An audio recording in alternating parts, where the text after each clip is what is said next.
경남 지역 이슈를 집중 분석하는 헬로 이슈 토크 시작합니다. 경기 불황과 불경기의 지난해를 보내고 올해는 경기 회복, 또 금리 인하에 기대를 거는 분들 많은데요. 하지만 긍정적인 전망에도 불구하고 현장의 목소리는 썩 나아지지 않는 모양새입니다. 오늘 헬로 이슈 토크에서는 정확한 데이터와 함께 현장 상황 짚어보면서 올 하반기 금리 추이와 물가 상황 함께 전망해 보겠습니다. 오늘 함께 하실 두 분 모셨습니다. 이정식 중소상공인 살리기 협회 회장, 여성반 한국경영연구소 대표 함께 하십니다. 어서 오세요. 예, 반갑습니다. 반갑습니다. 자, 올봄 사각과 팥값을 둘러싼 소비자들 불만이 굉장히 큰데 현재는 어떻습니까? 도내 사과와 팥값 좀 내렸습니까? 네, 눈에 띄는 건 이제 좀 내린 거는 맞고요. 제법 많이 내렸습니다. 최근 농산물 소매 가격이 정부에서 이제 할인 지원도 하고 그다음에 유통사들도 거기에 적극적으로 협조도 하고 이제 자체 할인 같은 이런 것까지도 더해져 가지고 사과 소매 가격이 한 18.3% 이제 전년보다 그 정도 내렸고요. 그다음에 그렇지만은 여전히 오르기 전 그때에 비해 갖고는 한 4~5% 정도 그 전년도들에 비해 갖고 이 정도 비싼 편이고요. 네. 대파는 한 달 전보다 한 37.4% 정도 내려가지고 진짜 짧은 시간 안에 많이 내렸습니다. 양배추와 배, 양파 등 일부 농산물 이게 이제 작황부진의 이유는 이제 기후 변화 때문에 그렇고요. 그러다 보니까 양배추 같은 경우에는 한 25% 정도 이렇게 대폭 상승을 했습니다. 그 외에도 배, 양파 이런 것들이 이제 여전히 물량이 부족하니까 예, 가격이 좀 오름세고요. 그럼 수입 가격이 이제 전반적으로 많이 내렸는데 바나나가 한 17% 정도, 망고가 5.5% 정도 가격이 내렸습니다. 이게 정부에서 직수입 물량을 확대를 하고 할인 지원을 하고 유통 체계를 개선하고 그다음에 유통업체들도 협조를 하고 이런 것들이 있었지만은 여전히 이제 이런다고 해결되는 게 아니라 불안 요인은 여전히 남아 있습니다. 네. 이 기후 변화라는 이런 요인들은 늘 이 작황을 좀 힘들게 하거든요. 그래서 이런 데 대한 근본적인 공급망 개선 대책이 좀 필요한 실정입니다. 그렇군요. 자, 가격이 올랐다는 것은 단순히 가격의 숫자가 주는 충격보다는 여기에 미치는 영향들이 크기 때문에 다들 우려를 하는 건데 물가 상승, 소비자와 공급자, 또 생산자에게 어떤 영향들을 줍니까? 네, 물가 상승은 경제 주체 간의 상호 복잡한 연관관계가 있습니다. 그래서 상황에 따라서 다르게 나타날 수도 있고요. 먼저 소비자에게 물가 상승은 직접적인 부담이 생기겠죠. 그래서 소비자들은 물가 상승으로 인해서 물품과 서비스를 구매할 때 최초보다 더 비싸게 구입할 수밖에 없는 그런 상황입니다. 네. 당연히 물가 상승으로 인해서 생활비 부담이 커지겠죠. 그러면 어떻게 됩니까? 구매력이 감소됩니다. 네. 특히 이제 고정소득층이라든지 또 소득이 낮은 가게에서는 그 물가 상승에 영향이 더 크다 이렇게 보이고요. 또 공급자나 생산자에게도 물가 상승은 큰 영향을 줍니다. 제품이나 서비스 가격이 올라가면은 기업 입장에서는 네. 초기에는 긍정적인 부분이 생기면서 기업 이윤이 늘어납니다. 네. 그런데 이게 처음과 다르게 물가 상승이 지속되면은 인플레이션이 오지 않습니까? 네. 그렇게 되면은 금리가 상승합니다. 그러면은 대출을 하기도 어렵고 또 스스로도 꺼리게 되는 거죠. 금융 비용이 증가하기 때문에 그렇습니다. 이로 인한 전체적인 생산 비용이 증가할 수밖에 없다. 그렇게 보입니다. 그렇군요. 영향을 일단 분석을 해주셨는데 실제 상황이 어떤지도 궁금한데 네. 실제로 전통시장 상인들 또 네. 농산어촌의 생산자들, 소비자들 반응은 어떤지요? 지금 영향에 대한 물가 상승은 지금 정부에서 대파값 그다음에 이제 금쪽 사과 이렇게 이야기하죠. 네. 많이 잡았다고는 하지만 현장에서는 그래도 매우 어렵다 이렇게 어렵다. 보고요. 그러다 보니까 자기의 마진을 줄일 수밖에 없는 상황이고요. 네. 팔지 못하면은 이게 다 전량 폐기를 해야 되는 그런 상황이죠. 그래서 이게 금리도 상승되다 보니까 지금 네. 기존 가계빚이 많은 이런 기업에서는 지금 이자가 지금 기존보다 한 거의 2배 이상 내게 되는 어떤 부분에서 네. 지금 가계를 더 이상 할 수 없다. 그래서 10명 중에서 소상공인 10명 중에서는 7명은 네. 지금 폐업을 고려하고 있다. 그런 결과치도 나오고 있습니다. 그러니까 상인들 입장에서 마진을 줄여가면서까지 지금 팔 수밖에 울며 겨자 먹기로 그렇죠. 지금 버티고 있는 상황입니다. 몸 팔면은 폐기를 해야 되니까. 아, 그렇죠. 그렇군요. 자, 그런데 아이러니하게도 지난해 경남도 입장에서는 경제 지표가 좋아졌다라는 보도가 많았습니다. 그래서 올해는 경제적으로 안정적인 일상이 가능할 거다. 뭐 이런 도민들이 추측을 좀 했었는데 실제로는 상황이 썩 좋지는 않은 상황인데 이런 것들을 저희가 어떻게 좀 해석을 해야 될까요? 네, 실제로 그 작년에 이제 경남도의 경제 지표는 이제 주력 산업이 상당히 호조를 보였습니다. 네. 그렇게 해가지고 성적이 제법 좋았죠. 네, 네. 네. 그렇게 해서 그 중에 보면은 이제 주력 업종인 조선업이나 방위산업, 그렇죠. 그다음에 자동차 산업, 원전, 그 중공업에 해당되는 것들이 이제 많은 성장을 했습니다. 네. 그러다 보니까 이제 고용률은 역대 최고, 예, 그다음에 실업률은 역대 최저, 뭐 이런 그 실적을 보였었고요. 특히 그 자동차하고 고부가 가치 선박 LNG선이죠. 예, 그런 것들을 중심으로 해갖고 무역 흑자가 이제 계속 됐었고. 그다음에 제조업 생산 지수 이것도 전국 평균보다가 더 상회를 했었습니다. 네. 네, 이 이제 이런 것들을 보면은 상당히 좋았다라고 볼 수 있습니다. 네. 그럼에도 불구하고 이제 우리 도민들이 이런 그 긍정적인 이 효과를 체감을 해야 되는데 그렇죠. 이걸 체험하지 못하는 이유가 이제 몇 가지가 있습니다. 네. 그럼 살펴보면 첫째는 이제 고물가와 그 고환율 문제입니다. 조금 전에 그 회장님께서도 말씀하셨지만은 이제 그런 그 고물가 문제가 되다 보니까 이게 뭐 좀 경기 좋아졌다 그러더라도 실질적으로 가처분 소득이 확 줄어드니까 네. 이에 대해서 별로 나한테 뭔가가 좀 생활이 좋아졌다는 걸 못 느끼게 되는 거죠. 그리고 두 번째로 이제 소득 불균형과 일자리의 질 문제 이런 겁니다. 고용이 증가하고 실업률이 감소했다 그러더라도 이게 전부 다 좋은 일자리만 생긴 건 아니고요. 이제 뭐 예를 들면 단기 그 계약직 뭐 이런 것들, 이런 것들이 있고, 그리고 소득 수준에 따라 갖고도 또 체감 경기는 좀 많이 달라질 수가 있고요. 세 번째로는 이제 기대와 인식의 차이입니다. 네. 경제 지표가 좋아졌다 그러면은 이제 뭐 일부에서는 이게 뭐 좋아지는구나 이렇게 생각하는데 아까 그 회장님께서 지적하신 대로 실질적으로 소상공인이라든지 자영업자들 이런 분들 같은 경우에는 이게 좋아졌다는 이런 거를 잘 못 느낍니다. 상당히 복합적으로 뭐 좋아졌다 그러더라도 이자가 많이 나가니까 실제로 내 주머니 들어오는 돈이 그렇죠. 적으니까 결국은 쓸 돈이 없는 겁니다. 이렇게 되다 보니까 거의 한꺼번에 많은 돈이 확 들어주면 되는데 네. 이게 뭐 경기 조금 좋아졌다고 해서 한꺼번에 돈이 많이 들어가지는 않지 않습니까? 네. 그리고 월급이 갑자기 오르는 것도 아니고 이러다 보니까 여러 가지 측면에서 도민들이 체감하는데 좀 한계가 있지 않았나 싶습니다. 그렇군요. 특히 교수님으로도 또 일을 하고 계시니까요. 현장과 많은 소통을 하고 계신 만큼 뭐 지역의 경제 지표, 또 체감하는 경제 지표가 이렇게나 엇박자인 이유를 더 잘 파악하고 계실 거라 보시는데 어떻게 좀 파악을 하고 계시는지요? 비근한 예를 하나 좀 들어보겠습니다. 지금은 대파 가격이 조금 약간 관리가 됐다라고 하지만은 한때는 이 대파 가격에 대한 뭐 지역 정부의 입장과 또 현장에서 느끼는 체감 지수가 다른 적이 있었습니다. 네. 뭐 한 4,500원 정도의 대파 가격이 뭐 875원이다. 네. 이렇게 해서 그 이야기했을 때 소비자는 소비자대로 멘붕이 왔고 또 현장의 상인들은 상인대로 저게 가능한 이야기야. 나는 지금 5,000원도 넘게 팔고 있는데 실제 그런 적이 있었습니다. 네.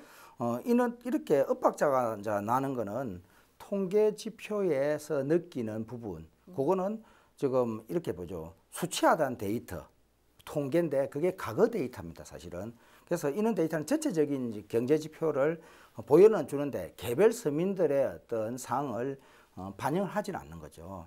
그다음에 이제 소비 패턴에 이제 차이가 있습니다. 그래서 뭐 경제 지표는 공식적으로 뭐 통계에 대한 어떤 지표 이런 걸 이제 기반하는데 우리 서민들이 체감하는 거는 일상생활에서 직결되는 그런 내용입니다. 그러다 보니까 소비 패턴이라든 생활 비용이 실제 어떻게 변화가 되는가는 통계 수치에 들어가지는 않고요. 네. 그다음에 이제 생활 비용의 부담인데 우리가 소득 대비 생활 비용이라든지 또는 주거 비용이 올랐다고 해서 이게 통계상 들어가지는 않습니다. 빠져 있는 거죠. 이렇게 지표에는 반영이 되지 않는데 조금 전에 대표님도 그런 말씀하시는데 이게 일자리 시장이라든지 소득의 불균형에서 오는 이런 모든 사항이 통계상 들어가지는 않는 부분이 있습니다. 그러다 보니까 우리가 이렇게 이야기합니다. 사과 하나에 10,000원이라면 어느 서민이 사 먹을까? 그럼 팔지 못하는 현장 상인들은 다 폐기를 해야 되니까 그렇죠. 이거 그냥 울며겨자 먹기로 반값에 5,000원에 2,000원이라도 팔 수밖에 없는 거고요. 그러다 보니까 이 사람들이 할 수 있는 거는 코로나에 장기 불황에 할 수 있는 건 하나밖에 없습니다. 폐업이죠. 그래서 폐업 사유로 이제 지급되는 게 노란우산공제인데 작년에 최고치였습니다. 그 지급 건수가 11만 건이 넘었거든요. 그리고 공제금 지급 규모 역시 1조 2,600억 원으로 상당했습니다. 네. 그래서 이는 폐업 사유는 실제 한계에 내몰린 이렇게 소상공인의 지금 현장 상황이다 이렇게 볼 수가 있습니다. 그렇군요. 자, 문제는 물가가 앞으로도 계속해서 오를 건지 뭐 내릴 건지 이런 문제인데 지금 물가도 고공행진인데 지금 금리도 지금 높은 상황 아니겠습니까? 예. 언제쯤 금리가 좀 내릴지도 많은 분들이 주목을 하고 있거든요. 어떻게 좀 전망을 하고 계신지 여성한 대표님께 좀 여쭤보고 싶은데요. 금리에 대해서 어떻게 좀 전망을 하고 계십니까? 네, 그 현재 금리 상황은 좀 상당히 좀 복잡한 그런 것들을 좀 내포하고 있습니다. 실제로 보면 지금 금리가 뭐 내려야 될 때인데 지금 안 내리고 있는 그렇죠. 부분적으로는 그런 부분도 있거든요. 그게 이제 복잡한 상황들이 그 미국의 금리 동향, 네, 이것도 보면은 다 맞지 않는 게 과거에는 미국 금리가 우리 국내 금리보다 뭐 조금 더 위에 있어야 된다. 그렇게 해가지고 우리가 낮아야 돈이 안 빠져나간다. 그런데 지금 금리 역전이 일어나갖고 오히려 미국이 2% 더 높아요. 우리보다 네. 5.5% 수준으로.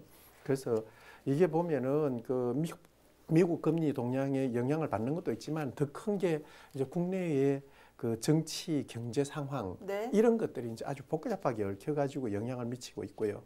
그 한국은행이 지난 12일 그 금융통화위원회에서 기준금리를 3.5%로 이제 동결을 했었습니다. 네.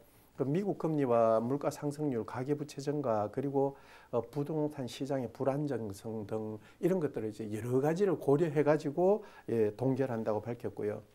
그리고 이제 좀 인하 이거 좀 빨리 됐으면 좋겠는데 뭐 인하를 할 수 있는 여건들도 있는데 미국 연방준비제도에서 이제 금리 인하 시점을 지금 뭐 딱 부러뜨려 가지고 언제라고 이야기를 하지를 못하고 네. 상당히 불투명한 상태입니다. 그래서 경제 전문가들이 그 미국 연준이 이제 금리를 내리는 것보다는 좀 당분간 동결 상태로 한두 달 더 안 가겠느냐 네. 뭐 이렇게 보고 있고요. 그리고 한국은행에서도 그에 따라 갖고 이제 상당히 그 신중을 기하는 모습이고요. 그리고 한국은행에서 밝힌 거 보면은 현재 이제 물가 상승률이 3%대를 유지하고 있고 농축산물 이런 것도 이제 가격이 오르고 이러다 보니까 섣불리 금리를 내리려고 들지를 못하고 있습니다. 금리를 내려야 경제는 잘 돌아가는데 잘 돌리고 싶으면서도 이걸 이제 섣불리 못 내리는 거죠. 그렇군요. 그래서 현재는 이게 금리 뭐 인하 전망 이거를 한다는 게 대단히 어려운 일이긴 하지만은 네. 이제 뭐 많은 전문가들이 한 7월 이후 정도에 미국이 금리를 내리지 않겠느냐 네. 이제 여러 가지 경제 지표들을 봤을 때 그렇게 보고 있고 한국은행도 미국에서 내리면은 이제 우리도 같이 내릴 거다 이런 걸 보일 수 있고 그래서 당분간은 이 금리가 좀 이렇게 지속될 것 같고요. 네. 그리고 이제 그 외에 좀 상황이 좀 호전되고 나면은 이제 내릴 요인들이 있는데 한 가지 또 불안한 게 지금 그 어제 이라크가 4월 13일 날 밤에 4월 14일 날 밤에 이라크가 이스라엘을 공격을 했습니다. 이러다 보니까 이제 이라크는 산유국이잖아요. 이런 것들이 상당한 그 불안 요인으로 남아 있습니다. 유가가 오르면 이제 금리는 따라 올라가거든요. 그래서 실질적으로 어떻다라고 딱 집어가 이야기하기가 지금 현장에서는 상당히 좀 난해합니다. 자, 금리 인하를 뭐 어느 정도 기대했던 소상공인들이나 도민들의 실망이 굉장히 클 것 같은데 여러 분야에 영향이 가지 않습니까? 네, 그렇죠. 이 부분 어떻게 보십니까? 네, 도민들뿐 아니고 소상공인들도 사실 금리 인하를 많이 기대했습니다. 그 이유는 경제적 불확실성이라든지 금융 부담을 극복하고자 하던 그런 기대치였죠. 네. 근데 소상공인들이나 이제 기업들은 지금 대출이나 또는 신용카드를 이용하면서 더 많은 비용을 부담해야 되는 그런 상황에 이제 내몰린 거죠. 그래서 경제적 부담이 계속 증가가 되고 있다. 이런 부분도 있고요. 또 기업은 지금 투자를 지금 계속 할 수 없는 그런 상황이 되면서 네. 신사업이라든지 또 사업 확장이 어려워졌습니다. 그래서 생산 증가나 새 일자리 창출에도 지금 부정적인 그런 요인들이 계속 생기고 있다. 이렇게 보고요. 또 투자를 하는 사람이나 사업을 하는 사람 입장에서 금리 인하를 예상을 하고 지금 전략을 세웠지 않습니까? 근데 금융시장이 지금 막 변동성에 직면하면서 지금 곤란을 겪고 있는데 여기에서 도민들은 이제 소비자들은 어떤 생각을 하는가가 중요합니다. 네. 이 고금리 유지가 되면서 이거 실망스러운 결과를 통해서 소비 심리가 급냉해 버렸습니다. 네. 이 소비 심리 급냉은 기업 매출 감소로 이어지거든요. 네. 그러면 생산량 하락으로 이어져서 결국은 지금 경기 침체의 늪에서 계속 헤어나지 못하고 지금 빠져들 수밖에 없다. 그래서 향후 정부의 이제 금리 인하 정책에 대한 어떤 그런 대응 한계와 또는 우려가 이어지니까 이는 미래의 불확실성에서 지역 경제, 지역의 중소상공인 소비자들도 다 힘든 세월을 보낼 수밖에 없는 그런 거 아닌가 생각이 됩니다. 그렇군요. 뭐 물가부터 금리 네. 또 국제적인 외부 요인까지 정말 도무지 예측 불가능한 요인들이 이어지고 있어서 뭐 정부나 지자체 어떻게 좀 대응을 해야 할지 고심이 깊을 것 같은데 지금 어떻게 좀 대응을 하고 있는 걸로 저희가 봐야 됩니까? 네, 이제 이런 오름세가 계속 지속되다 보니까 정부 입장에서는 소비자 물가 이거는 진짜로 아주 많이 주의를 해야 되는 그런 부분이거든요. 그래서 윤석열 대통령이 이제 지난 4월 2일 날 정부 세종청사에서 주재한 국무회의 모두 발언에서 정부는 장바구니 물가가 이제 안정이 되고 아주 강조를 했습니다. 그리고 이를 국민이 체감할 수 있을 때까지 긴급 농축산물 가격 안정 자금을 무제한, 무기한으로 투입하고 지원 대상을 확대하겠다라고 말했습니다. 네. 그리고 정부가 물가 안정 대책을 추진하면서 이제 뭐 사과라든지 이런 이제 신선식품 가격도 좀 내렸고, 네 그렇지만은 이제 앞에도 말씀드렸다시피 뭐 양파라든지 그다음에 양배추라든지 배라든지 이런 것들은 여전히 이제 좀 오름세가 지속되고 있습니다. 그리고 정부에서 이제 그 물가 안정시키려고 이제 과일도 좀 직수입도 하기도 하고 그런 것들 가지고 뭐 이게 효과를 좀 나타내 가지고 네. 특히 이제 바나나, 망고 이런 거 보면은 전년도보다 한 15% 그다음에 42.6% 이 정도로 거의 뭐 망고 같은 경우는 절반 수준이다 할 정도로 많이 내리는 그런 효과를 보이고 있습니다. 네. 자, 이렇게 뭐 불확실하고 요동치는 물가, 또 금리를 보는 도민들의 슬기로운 자세, 어떻게 좀 제안하고 싶으십니까? 네, 물가와 금리 자체 또 경제 상황이 코로나와 맞물려서 정상화로 가기가 참 쉽지 않은데 그래도 우리는 애쓰는 과정이다 이렇게 생각해야 되고요. 그래서 고금리도 정상이 아니니까 빠른 전환점이 이제 필요하겠죠. 이 시기는 워낙 변동성도 크고 하니까 도민들이나 풀뿌리 경제 주체들도 신중한 선택을 좀 해야 된다 생각합니다. 네. 그래서 재정적인 안정성이라든지 투자의 다각화, 그다음에 금융 상식 등을 확보해야 하는 게 좀 중요합니다. 당연히 시장의 동향을 파악을 해야 되겠죠. 그리고 또 금융 전문가와 상담을 통해서 내가 뭐가 필요한지 금융 목표에 맞는 전략을 세우고 하는 게 좋을 듯합니다. 알겠습니다. 오늘 말씀 여기까지 듣겠습니다. 고맙습니다. 예, 네, 감사합니다. 수고하셨습니다. 네, 오늘 드린 몇 가지 제안과 조언이 여러분의 일상을 다지는 데 작게나마 힘이 됐으면 좋겠습니다. 오늘 헬로 이슈 토크는 여기서 마칩니다. 함께해 주신 여러분 고맙습니다.